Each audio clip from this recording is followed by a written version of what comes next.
Good morning. It is Sunday at around 7 o'clock.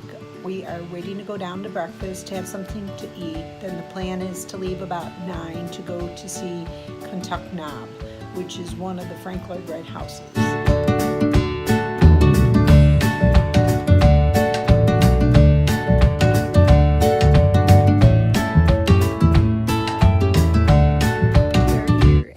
The Kentuck Knob, which is one of Lloyd Wright's houses that we're going to be touring. We have a 10 o'clock tour. Beautiful, nestled here in the woods. We are going to have to take a trolley to get to the actual house. We're here at the visitor center. I don't think there's any kind of photography inside the house. Maybe outside you can.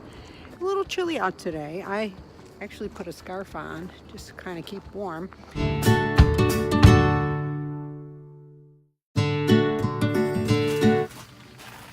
This is the visitor center. They do have a little gift shop that has quite a few Lloyd Wright things. We're beginning our tour.